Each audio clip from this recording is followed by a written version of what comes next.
Hello and welcome to World News Midnight Edition, coming to you live on All 24 News with me, Karim Zachary. Let's go to the headlines. Algerian President Mr. Abdelmajid Tebboune arrives in Egypt to participate in COP27, where climatic catastrophes are discussed and solutions are needed.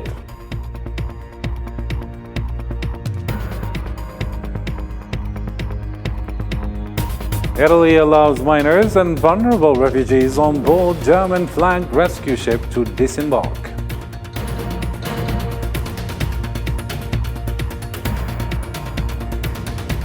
Also in our news, U.S. midterm elections countdown starts with rallies between Republicans and Democrats who might control the Senate chamber.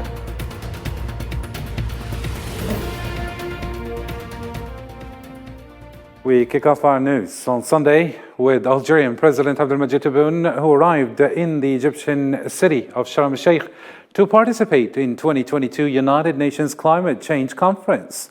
At the invitation of his Egyptian counterpart, President Abdel Fattah al-Sisi, President Tebboune went to Egypt to participate on November 7th and 8th in the summit meeting of heads of state and government for the 27th session of the parties to the United Nations Convention.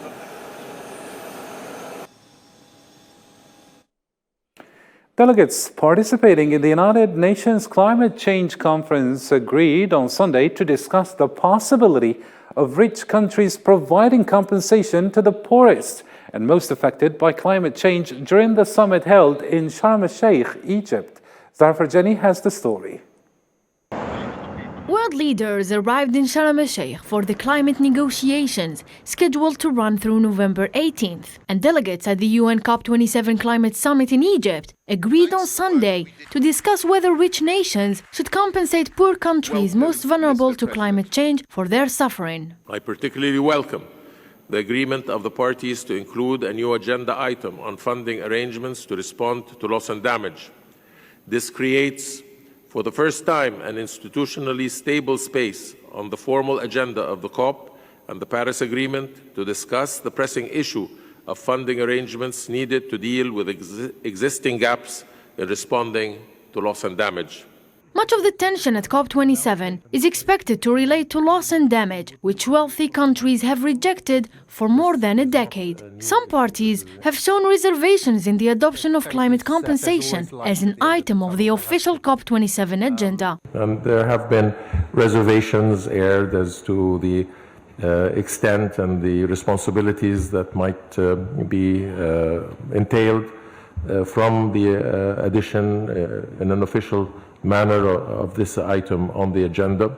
But we have sensed over this year specifically a change in the positions of delegations that had reservations. This is a difficult subject area. It's been floating for 30 plus years, so that the fact that it is there as a substantive agenda item, I believe bodes well. What I would encourage and what I would hope is that parties continue in that spirit of finding common areas. This summit comes at the end of a year that has seen devastating floods and unprecedented heat waves, severe droughts and heavy storms, all unequivocal signs to the unfolding climate emergency. And to get more details about this climatic event, we're joined by All 24 News Special Envoy to Egypt, Mrs. Melissa Noor Khiminet. What can you tell us about this important event? What's the latest there, Melissa? Melissa, can you hear me? Go ahead, please.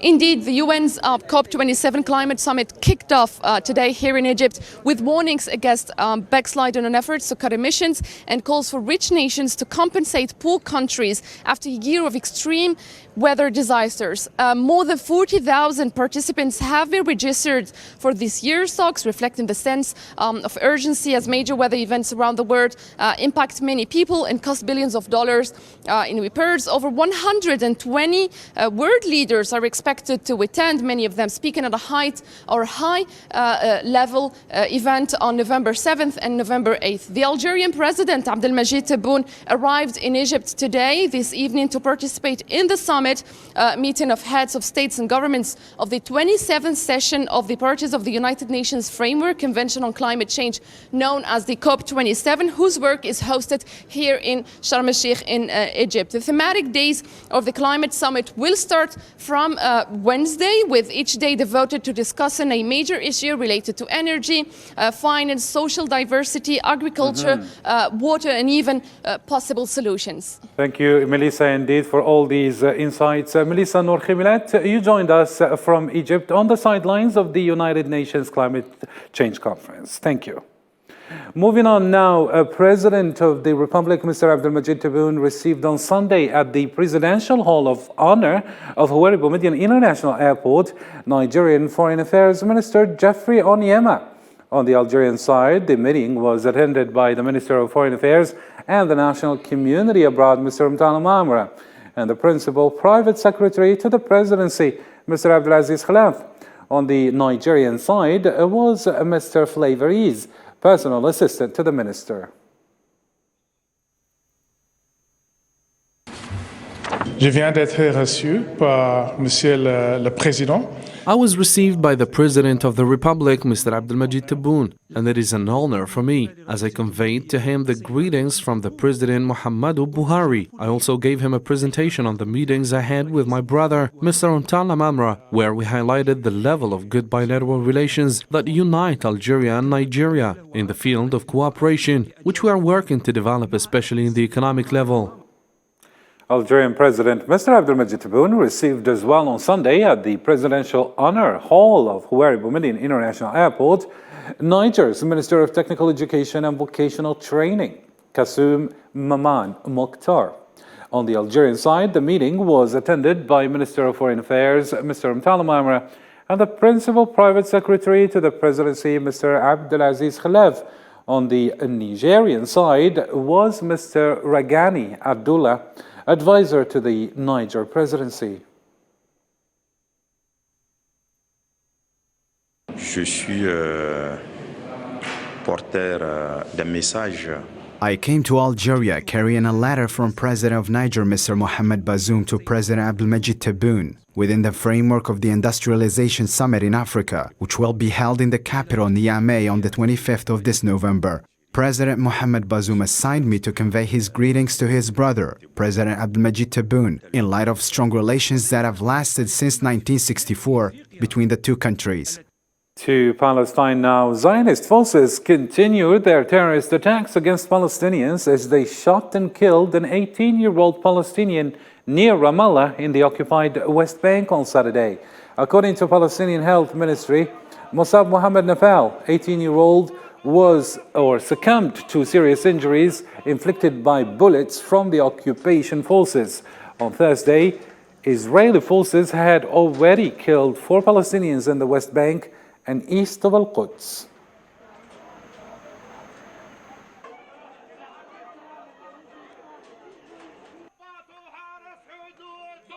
Prime Minister of the Libyan National Unity Government, Abdelhamid Dbeibeh, affirmed that his country is capable of securing the next election. Dbeibeh thanked the Ministry of Interior Affairs and his country for the efforts that it's providing for securing the election. This comes after Dbeibeh attended a simulation session of security, which exhibited the preparation of the Libyan security to react in different scenarios to secure the next election. The details with Usama Ayati. The Prime Minister of the Libyan National Unity Government, Abdelhamid Dbeibeh, affirmed that his country is able to secure elections in all regions of Libya, and he also thanked the Ministry of Interior Affairs for its participation in the simulation process to secure the election. I have to salute the efforts of the Ministerial Commission for supporting the elections, and I thank the Interior Ministry for what we saw today. as a simulation of securing election process, exhibiting a series of exercises and security scenarios and the manner to deal with them. This exercise, which has been executed in different regions of Libya, from Al-Qubba to Darna, then Injadu to Sabha, and then Tripoli to Zlitan, thoroughly confirms that all security directorates in all regions of Libya, with no exception, are able to secure the plan of security for elections. نعم قادرة على تنفيذ خطة تأمين الانتخابات. In a speech during his participation in a simulation of holding the elections in the presence of the UN envoy to Libya, Abdoulaye Batili, Dbeiba explained that the Libyans have the right to access the elections and the opportunity should not be left to those that he considered trying to pass the extension project under the pretext of securing the elections, without mentioning further details about who he meant with his speech. Dbeiba considered that what happened in the simulation of securing the elections has dropped with evidence the inability to secure the elections, as he put it. لا تتركوا الفرصة. Don't leave any chance for those who want to pass projects of extension under the pretext of securing elections. Today everything was revealed. With this exercise you told the Libyans and the international community that you are ready to secure the elections, and I, as all the political parties, to concentrate on the path of the elections, because this is the goal. فعلا ركزوا على مسار الانتخابات. هذا هو الهدف. This step, which comes few days after the convening of the Arab Summit which put the Libyan issue in consideration, works to find a final and lasting solution for the people who suffer since the start of the civil war in 2011. Libya has been witnessing a situation of insecurity and interference of foreign powers in internal affairs. However, the success of this election may lead to more stability in the war-torn country. Back to Algeria now. Algerian Minister of Energy and Mines, Mr. Mohamed Arqab, revealed that the value of Algeria's hydrocarbon exports had risen to $42 billion and $600 million at the end of last September. Mr. Arqab stated that the rise in oil and gas prices enabled Algeria to raise revenues from hydrocarbon exports during the first 9 months of the current year by 77% compared to the same period last year. His country's revenues from gas and oil exports exceed the $50 billion barrier by the end of the current year.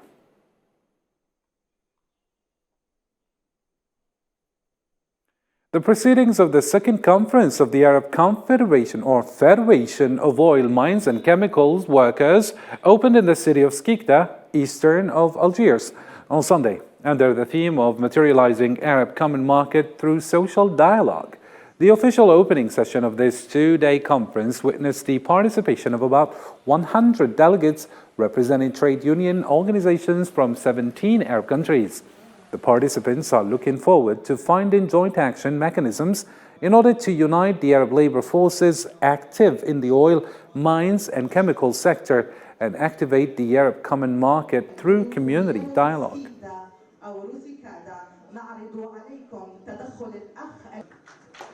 ليس هناك نمو أو تطور في بلد. There is no growth nor development in any country or company without stability, and there will be no stability without serious and responsible dialogue. I think this rule reflects what we live here in Algeria, especially in the company of Sonatrach, because the success of the company is not only the success of the administration or executives, it is the success of all workers.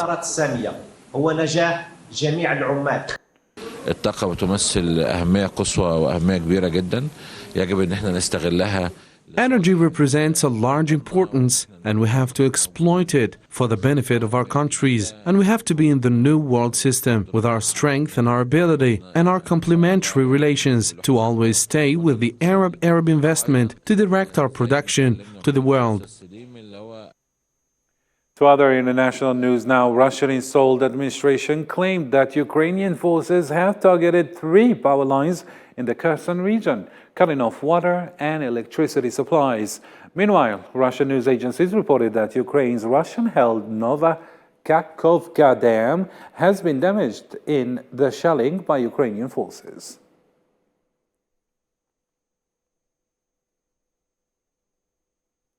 A passenger plane with 43 people on board crashed on Sunday in Lake Victoria, Africa's largest lake in Tanzania, shortly before landing in the city of Bukoba in the northwest of the country.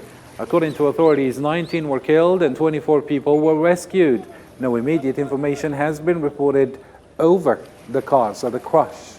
However, the Tanzanian Broadcasting Corporation said the incident occurred due to bad weather.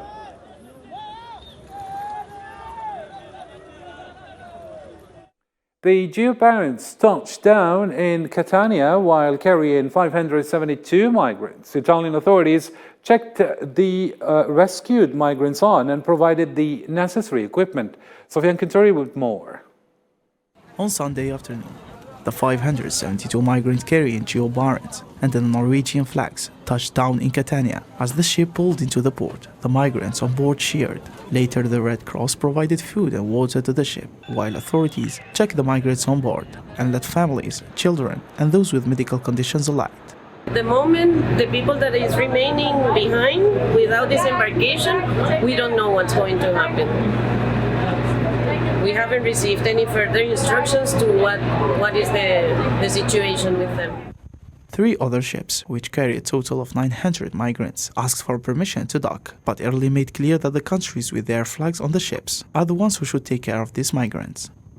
30 requests have been sent in total to maritime authorities for now, among them 13 to Italian authorities. For now, no positive answer have been replied by maritime authorities. Meanwhile, the new Prime Minister, Giorgia Meloni, allowed only those identified as vulnerable to disembark. As a result, humanitarian groups and 2 Italian politicians have traveled to Sicily to protest against the process. To the United States now. Political leaders from both sides of the aisle on Sunday made their closing arguments to voters 2 days before the hotly contested U.S. midterm elections, with several top Democrats framing the election as a referendum on American democracy, while Republicans say they will better address economic woes. Islam Said has the story. Midterm elections countdown started with rallies between Republicans and Democrats tightened over who might control the Senate chamber. Many big names among Democrats and Republicans, including Donald Trump, Joe Biden, and Barack Obama, have joined the election race as they're trying to affect the course of the future elections. During a meeting in Pennsylvania, President Joe Biden and Barack Obama campaigned back in Fetterman and Democratic Attorney General Josh Shapiro. The two called on supporters to defend American democracy. Democracy is literally on the ballot. This is a defining moment for the nation. And we all must speak with one voice regardless of our party. When true democracy goes away, people get hurt. It has real consequences. This is not an abstraction. Governments start telling you what books you can read and which ones you can't. Meanwhile, Donald Trump visited the same state with the presence of thousands of his supporters to back Senate candidate Mohamed Oz and Doug Mastriano, who is running for a governor. Biden and the far-left lunatics are waging war on Pennsylvania energy, crushing Pennsylvania jobs, gutting Pennsylvania communities, and strangling Pennsylvania families with soaring prices like you've never seen before. And tell them that I will bring change to Washington so they treat us the way we deserve. You all in? We'll win. God bless you. That's right. You're going to be able to choose to walk as free people. It's going to be amazing. These elections are decisive about who might run the chamber, and it is seen as a springboard for the probable candidacy of former President Trump in 2024. The chamber is equally divided between Republicans and Democrats for now, but according to nonpartisan election forecasts and polls, Republicans are strong favorites to retake control of the House and impede most of President Joe Biden's agenda. On the other hand, Vice President Kamala Harris' vote could break the tie, which enables Democrats to control the agenda. And for more analysis on the story, we're joined live via Skype by Dr. Hamoud Salhi, an Associate Dean Professor at California University. Thank you, Dr. Hamoud Salhi, for joining us. My pleasure, Karim. Thank you. The pleasure is all ours. The first question, Dr. Hamoud Salhi, in these extraordinary midterms, it seems that anything is possible. And one of the most talking points is abortion rights, in addition to a whole bunch of things such as inflation, job, crime, and so on. What is your own reading of the situation there? Which way do you think America will go? How are the elections going to change everything? It seems that there are two visions for the US, one defined by Donald Trump and one by Joe Biden. What can you tell us about that? I think in the clip you showed, you could see clearly what the emphasis of the parties are. On the one hand, you had former President Barack Obama and current President Joe Biden talking about democracy. The challengers of the other party, Donald Trump and his supporter, talked about the economy. The dominant issue today in the United States is inflation, inflation, inflation. The progressives, the leftists, the Democrats who are leaning towards progressive ideas and leftists are raising the issue of women reproductive rights, abortion. This is an issue that the Democrats have relied heavily on. So from that perspective, what is lacking in the Democrats and the Republicans winning this and the public relation debate is the messaging. The Democrats appear to be on the defensive. They seem not to have a strategy of how to handle the inflation, pricing, the gas prices in particular, while the Republicans are very keen on their message by blaming the Democrat for their failure and presenting, Karim, not surprised, no solution, what's next. What is a danger, however, and the Democrats are very, very sort of correct in stating or in talking about the dangers of the democracy, of the 440 murderers that are recorded in U.S. history, 75% are driven by extremist rights. Now, when we look at the elections, in these elections, the 71% of the Republicans don't believe that the 2022 elections are sort of legitimate. And in February this year, Trump issued a memo asking his supporters to go to the poll and gather evidence of fraud. If the Republicans win these elections, that means we are going to continue with the same path, extremist ideas. If they fail, they have given themselves the right to use violence under the pretext that the elections were stolen from them. So we're heading on a wrong path, and that's why we expect that the election result may take longer time than expected, maybe weeks to know what's the results. And Dr. Hamoud Salhi, do these things actually work? What do you think are the passions that are driving Americans and that are going to be defining these elections? Obviously, when voters go to polls, they have other things in mind, mainly thinking about their own wallets and crime and even border control with Mexico. Others feel like they need to save democracy and stop Trump or stop Biden. Even the 2024 presidential elections are going to be affected. Dr. Hamoud Salhi? Very true. This is actually a test for the 2024. What's very interesting, Donald Trump is expected to announce his candidacy. It was before these elections to claim credit, but it appears that he's too close after. What the Americans in general today are talking about is really the economy. It's a number one issue in every poll. But issues of abortion, the latest Supreme Court's decision, are also on the agenda. The challenge that is the design of the American system. We have had several voting restrictions that are, for example, banning water to serve water during when you are queuing to vote. There is, for example, in the local elections, we have a case in Nevada where the Secretary of State, this is the person who is in charge of election during the election in the states, is refused to certify the elections. This is a requirement by the states because, and this is the fact, he had a gut feeling that there was some fraud there. So what we're saying is that there is this laws that states have passed that give power to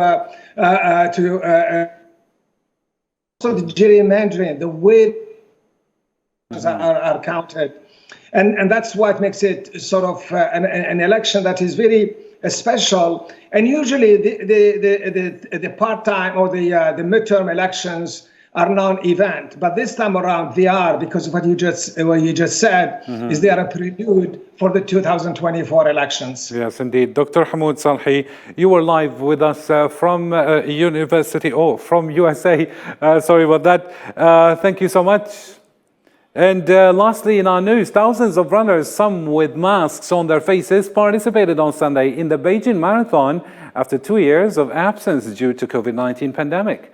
This was the first major competition held in the Chinese capital since the Winter Olympics in February.